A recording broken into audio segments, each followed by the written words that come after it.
Alrighty, well, last week we talked about what it takes to build a successful business from the ground up, and today we're going to go beyond the success story and discuss the pressures, responsibilities, and challenges that often come with it. So, first question I've got for you guys is, does success make life easier or just give you different problems? It just gives you different problems, man. Everyone's got problems. You're never going to get away from problems. It gives you a whole brand new set of problems, no matter what that is. You know, responsibilities, like we talked last week, they just become different responsibilities, you know. As you grow up, now you got people underneath it, you know. So now that's your responsibility. Does money make it easier? Not that I have a lot of anything, but when you can pay for something, make a problem go away, absolutely it makes it easier, you know, or you have a lot more resources. 100% it makes things easier, but there's a lot of other problems, even money. You know, now you got to make big financial decisions. Yeah. You know, which someone else, they don't have to live with that. You know, you don't have to worry about making payroll. You don't have to worry about paying all your suppliers. You know, hundreds of thousands of dollars, and you know what I'm saying. Like, they're just different problems. So problems will never go away. And in business, man. You want problems because that's how you make money, is by solving someone else's problem. Right. You know? That's how we all make money, is by solving someone else's problems. So, problems don't go away. Yeah, they really don't. And yeah, I do think you get more problems to deal with and everything. But if you're doing it right and you're growing, it's just problems that are going to help your business, that can help your business, right? You're always going to have the little employee issues or the little, you know, customer service issues, right? I mean, you're always going to have those little problems, but that's in any business. That's just day to day. But as far as your scalable problems, I think that you have to, if you want to be growing, if you want your business to be improving, you have to be facing those problems to grow. And that's the only way to grow, is to solve another problem. Right. You know, it's the only way to grow. Right, exactly. Whether it's just an internal, like you said last week, whether it's just an internal problem of we want to try this new software, you know, because it could be more efficient, and that creates a problem. Okay, well, no big deal, but you probably learned something from that software that you tried. I liked this one piece of it. Yeah. Or we don't know how to work it. Right. But how can we find a software that has this one piece and fixes these other problems for us and everything? So there's always going to be problems as long as your mindset is growing and learning from them. I mean, I think that, like you said, that's a good thing. That's the number one thing. Is being able to accept and, like, look for them. Like, dude, when I wake up, I'm looking for a problem. You know what I mean? I'm looking for it, you know? Problems ain't going away. Yes, I know we've talked a little bit. I know, Matt, you've talked about this before on some episodes, but have you guys ever struggled with burnout, and what did that look like for you? For me, I mean, absolutely. I thought I could work 7 days a week, 24/7. Like, actually, you know, you're always working, but truly, you know what I mean? Whether it was out in the field or knocking doors, or they're selling, making calls, whatever it was, you know, everybody needs that for me, that one day, because you become so much more unproductive when you're just, man, you're doing everything 50%, everything's half-ass whenever you're feeling like that. And I think it happens to everybody, especially early on in business, because you think, you know, you're an entrepreneur and you think you can just put your head down and run through the wall. And man, that wall starts to get thicker and thicker over time. It does. And until you come back, take a rest, and find a new tool like a sledgehammer to get through it, you know? Right. For me, I mean, I've experienced it quite a bit, and it's usually in our growth cycles of our business. You know, I'll be hammered down because we're hiring new management, you know, a big management guy or whatever it is at the beginning of the season, trying to get work. You know, I do get like that, but it's so important, you know, to take for what I do. You know, I'll pop off for 2 or 3 days just to get away, not listen to nobody, not have to, you know, I'll shut my phone off, like, you ain't hearing from me. And it recharges me. You know? Yeah, I think that if you don't think you're going to face some burnout, then you're either not grinding hard enough, or or you've really taken a back seat to your business, which is no problem with if you put the systems in place and everything. But especially early on, you're gonna face it. Yeah. The problem, the issue I've seen with people is that they take the burnout as a sign of, oh, I need to quit. Like, this isn't gonna work, as opposed to the real winners that I've seen can still work through the burnout. Yeah. And just start making little pivots in their life to give them, whether it's, I know early on for me it was making time again for working out. Yeah. I couldn't not work the 16 hours a day, but I could work 15 and go get a 45-minute workout in. Yeah. That helped reset my mind a few days a week and everything. Yep. And then it became a day off. And then, you just start making those little pivots. It's important. I know we've talked about this. What you eat, and drinking plenty of water, taking care of your physical health, your mental health, which for me is, as being a Christian, is Jesus, and you have your spiritual things. That's the number one thing, keeping your mind right. Yeah. If there's one freaking secret, dude, to the business or any sport, man, it is your mind, keeping your mind straight and fresh, and that's what with the burnout. That's God and that's your body telling you, like, hey, you're to the point to, take a seat for a minute. Yeah. Take a deep breath, and you got to listen to that. Yes. You got to listen to that internal.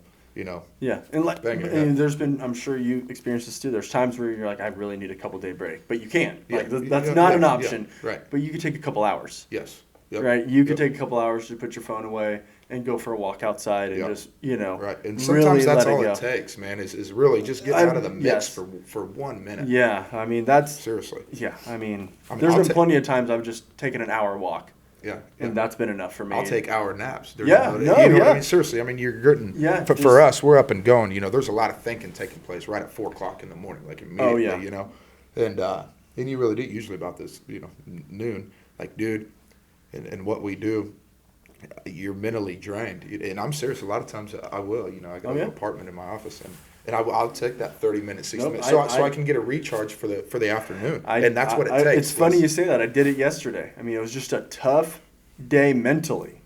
Like that's the thing. It's not even physically anymore. It's the mental toll. And that drains your energy faster than any physical work. It does. So then when I got home, I was like, hey, hon, I just need 20 minutes in our room alone. I'm going to close the door, not have my phone. I'm just going to let me lay there for like 20 minutes because we were going to we were spending the evening with the kids. We were taking them to Bloomington and doing stuff. Get ready for that. Like, I just did not want to be in a negative mindset or a stressed mindset going to do that. Took that 20 to 25 minutes and I was good. Yeah. And especially that's a good point, man. If you do have the other half or kids or whatever. And dude, she gets it. It's important for you to do that, to be selfish, to do that for yourself so you can give them more. No one wants to be around a negative, No. So, and I think of that more of a selfless task. I'm taking this 20, 25 minutes because I don't want to be short like with you. Exactly. I don't want to be on edge because I know I just need to. It's just learning that though, because early on you think, oh no, I need to just keep going. No, I don't have time for that 20 minutes. You got time for 20 minutes. Yeah. Everybody does. If you don't have time for 20 minutes, then you've got some bigger issues that you need to solve if you can't take 20 minutes to put your phone away and just... Yep. And that 20 minutes will help you be so much more productive anyway. Rather than keep going. What do you do when you realize you've made a bad decision? Personally, if I feel like I made a bad decision, I first think of how can I learn from the bad decision. Right. What made me think that this originally was going to be a good decision so I can alter my thinking for the next time a similar situation comes. Yep. And then I just note what my lesson is and then move on and make the next decision that I think fixes that one. That's it. I mean, it's really, to me, it's no further than that. There's no... If you dwell on it, it's like a quarterback throwing an interception. Yeah. If you sit there and dwell on it, you're going to throw an interception the next drive. Exactly. Yep. So, I mean, there's no dwelling on it except the fact that you're human. We're going to make mistakes. I mean, we've both been doing this for 14 years or whatever now, and we still will make a mistake next month probably. Yeah. Okay, cool. I mean, that's part of it. Yeah, and then we're just realizing that mine's the what, why, how. You Yeah. know, like what made me make that decision. So why did I learn from it? And why did I make the decision? You know, why would I make a decision, and then the how can I make a better informed decision? Right. You know, so same concept, but I literally do use the what because I make bad decisions every single day. Right, You know, that yeah. weren't the right ones. So you have to pivot, and you have to quickly learn. So I was saying last week, it's making decisions, being able to make decisions fast, and accepting it. Yep, that wasn't the right decision. You know, Yep. learn from it real quick, and informed. Yeah, don't decision. get caught in that limbo of knowing it's a bad decision, but not either wanting to admit it was a bad decision and just humble yourself. Yeah. Or being like, okay, well, I have two options to fix it. Well, you need to pick an option quick. Yes. Yep. And what you think is the best one, and boom, go with that. And if it's the wrong decision again, okay, just know that you have another. Exactly. Just make that decision quick so you can fix it. That's what I've really been hitting with my foreman, man, because out in the field, dude, I mean, there's problems happening every single day. You know, Right. the paver breaks down, you've got 300 ton in the silo, and you got to take it. What are you going to do? You know what I mean? You're either going to have to get our spare, or what if our spare is down? You know, we're going to have to figure it out, and we've got to make decisions quick. Right. You know, and so yeah, it's accepting it. All right, bad decision. All right, why did I Right. even make the decision? All right, now how can I fix it? And I think now, I don't know about for you, but I'm sure it's the same for you now. It's not necessarily you or me making the bad decision. It's one of our Yeah. main people, you know, one of Right. our managers or foremen that make the bad decision. Yeah, one And of our leaders. for me, as long as they can explain to me why they made the Yes, decision yes. that they made, and I'm like, okay, not the decision I would have Right. made, but I understand where your thinking was. So, okay, cool. This is why I would have handled it like this. Exactly. And then you move on. Yeah. You know, the issues I've had, at least for us, is if you ask them, okay, why did you make that decision? I don't know. Yeah, Or they can't explain that's how why they it's came to the that what, conclusion. why, how. Then it's like, okay, now we have a totally different problem. Yep. Can you critically think under pressure, or what?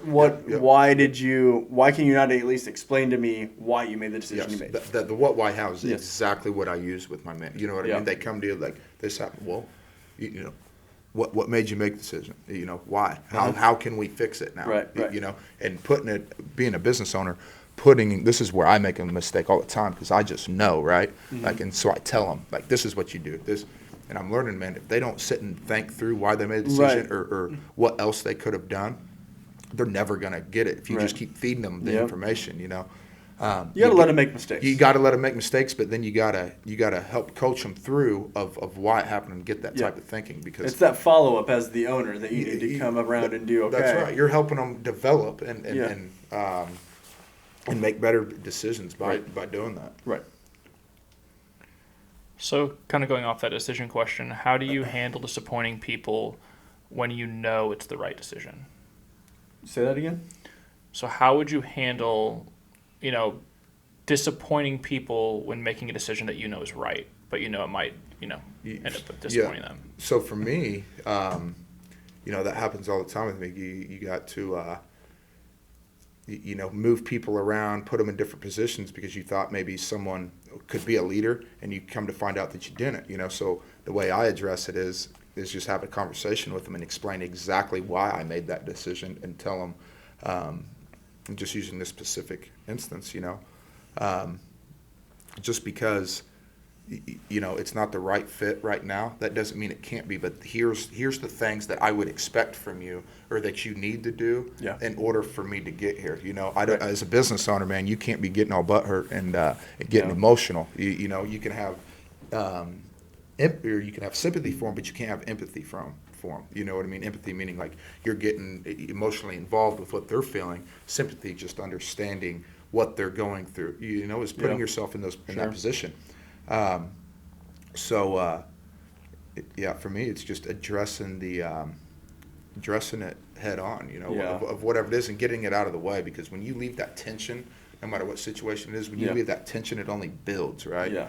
And you just address it. If it's what's best for the overall business and team, That's all that matters. then disappointment really isn't a factor for me. Right. Because you're going to disappoint people all the time. Every But if day. it is what's best for the overall goal and Mm-hmm. mission and culture of your business, I just don't struggle with that one. Yeah. It just, I Right. mean, and you can't. Yeah. You can't. Not I as a mean, business owner. You not can't. as an, That's what I not mean. as an You can't- owner. Yeah, you got to make decisions that's based upon the whole. You Yes. know what I mean? Yeah. Not Yeah. just like, politics. You know what I Right. mean? Like, shit. No one makes decisions based upon the whole. And as a Right. business owner, it's got to be. Yes. Yes. To be a Yeah. good, successful business owner, you're Yeah. gonna have to make those decisions based on the whole business, the whole group, what All- your all the time. mission and vision is all for the the time. business. That's just like problems. That'll never go away. Yeah. Have you ever felt the pressure to have all the answers when you really didn't?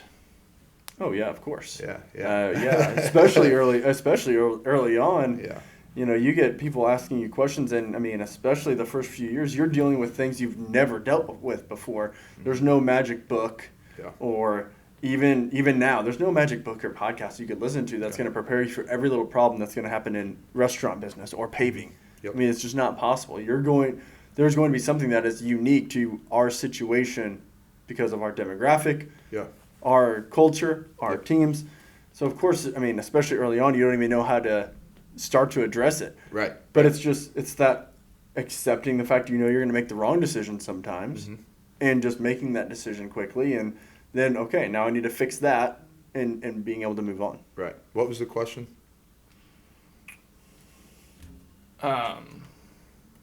Sorry. Have you ever felt the pressure to have all the answers when you really didn't? Yeah. So same thing. Of course, everyone's coming to you, and to go back to the hiring thing, because it's such a big thing growing a business. When you start hiring people, like there's things come up left and right that, and then if you're growing your business at the same time, you're getting something new. Like, they are coming to you for the answers, and a lot of times you don't always have them, but you got to find out the answer quick. Yeah. No matter what that is. Like, for me, to use this as an example, is just how to run a business, whenever I was younger, or the financial aspect. Like, last week we were talking about, what was it, how to build the business, didn't know that you could go get a loan and all this stuff. Yeah. Well, same concept, it's like your guys or for me, it's like, man, we need a skid. How can we get a skid type Right. thing? And, you don't know, so it's like you got to start going find the answers. So you just want to start talking to banks, and then you find the answer out. Right. Yeah. Okay, so this last question is kind of a two-part question. The first part is, how do you define success now compared to when you first started, and what does a meaningful life actually look like to you now? You want to go first? Or you want me to? I'll piggyback off you. Okay. For me, success looks like, at the beginning, it was definitely, we talked about this a little bit last week, me, and focusing on how can I be successful. I want to build this business. I want to be successful. I want to have financial freedom, and transforming that from that me mentality to a we Yep. mentality. For me, is what success means now. If I can provide a good environment for people to work in, a good job for people to be able to provide for their families. I mean, a lot of our people are part-time people, but they need that part-time job to be able to provide for their family, and really just caring about people. Yeah. And not just, of course, I still want to be successful, but my idea of that success is seeing other people be successful because of something that I've had a part in building. I'm not even trying to take all the credit for building it, because it does take a team. Yep. It takes a group, a real good crew of people, but really just being humble and understanding that, and just being grateful that I'm just grateful I get to be a part of seeing people excel. Right. See people. And I'm not saying they have to work for us forever. They could work for us for a few years. I mean, there's plenty of high school kids that work for us for 2 years, and then I see them 5 years later. They're either in a trade or they graduated college or whatever. But you and gave them that first. It just I getting taught them into the some work lessons. business. Exactly. I gave them Right, some right. good advice, or I got to Yeah. see them grow, and just there's such a big reward in that for me. It's not about hoping everybody works for me for 20 years or anything. I want to see people grow. I want to be able to contribute to the communities that we're involved in, whether that's sponsoring things, donating, or just giving people a cool place to go eat. You know, for us, it's just that's my definition of success now, and it used to definitely be the small-minded. I just want to make money, I just want to say, look at what I own. But when you get to the point where you realize you don't really own anything, and you know we're a blip in the radar in this life, right? I mean, we're here for 80 years if we're lucky, and it really don't mean nothing. You can't take nothing with we can't take it with us, and it's just at the end of the day, when I really made that pivot a few years ago, like, this is all God's. Like, all this stuff is God's. The businesses, the money, all of it. I'm just here to steward it to the best of my abilities. He's picking you to lead it, to build it. He's blessed me with a great life. You know, I'm supposed to be a good husband and father. You know, and this is mainly business stuff we're talking, but I mean, being a good husband and father is way more important to me than a great business owner. But it's still extremely important to me because I care about other people, not just myself. 100%. Mine was the same thing, man. Just the wanting to be free, the money, the wanting to say I own this, just wanting to see, you know, those trucks drive on the street. Like, that's what it was at the beginning. And like you said, as you start to get into it, you know, it starts to develop, and you see the bigger picture. You know, whenever you start to develop a culture, and then you get to a point in business to where you're able to actually like pay your people good, and you're able to give them, you know, the health insurance, the life insurance. Like, people are really, you're able to give them good jobs, man. You know, and so for me, what it looks like now is building a business that is great, that is looked upon, you know, as when you hire, you know, you're getting great service, you're getting great quality, and we're able to provide that to our communities. You know, so that's what it looks like for me is for people being able to look at us, do that, give great pay and jobs, you know, and having people a part of something that we're seriously building into something really good. So that would be the business half of it. The personal side of it, you said this last week, you know, it's becoming more of like the people thing, you know, like helping, still wanting to grow, but like to build the business, but also at the same time being able to like donate. When it's great whenever you can write a check for that thing that someone's needing, or being able to help somebody get out of a tough situation. That and then the time. So for me, success looks like having my time to not have to sacrifice so much anymore, of missing like my nephew's baseball games or whatever it is for me. That's what it looks like for me. Yeah, no, I agree. I think it's until you've been in our shoes, time is so important, and that's the only thing that is finite. It's right? the only you thing can that you can literally back, you can make another $100 million. Doesn't matter. But it doesn't. We all have a finite amount of time. Yep. So it is important. And that's to you know have talking that perspective. Talking to I don't know if it was this one or last week, but you know, as you start to get success, you start becoming around other successful people too. You start to hear their stories, their mindsets, all that stuff. And dude, time is the number one thing from old timers. And what I mean by old timers, you know, it's people that are in their 70s, 80s, because I do a ton of work for property owners and then business owners that have been in business a long time. And I always question them, you know what I mean? Because I want to hear their story, you know, and get advice from them. But that's the number one thing that's always brought up is the time, man. They say exactly that, you know. And you start to realize it, you know, you start to think back. When you were building it, like, shit, man, you know, the time really isn't. And you get a little bit of money, it's like, man, I can get this shit back, but I can't get back going to that game. I can't get back spending that time with my wife, that dinner or whatever it was. So. Exactly. What was the second part of the question? Did we? I don't think we hit. What does a meaningful life actually look like to you? Okay. Well, I mean, I think we answered it a little bit, but I'll add to it. I mean, for me, it's all about being a good steward now. I mean, with the resources God has blessed me with, being a good steward, being a good husband, being a good father, being a good positive influence on those around me. And I emphasize the positivity part because there's so much negativity, especially now. It's hard to stay positive. The day and age we live in with social media, and everybody is so hell-bent on what's your political belief and everything. And it's like, I liked it better when, 15 years ago, I didn't know who was a Republican or a Democrat, you know? Right, And it was more just be a good person. Like, I mean, I don't know why Right. it has to be so divisive.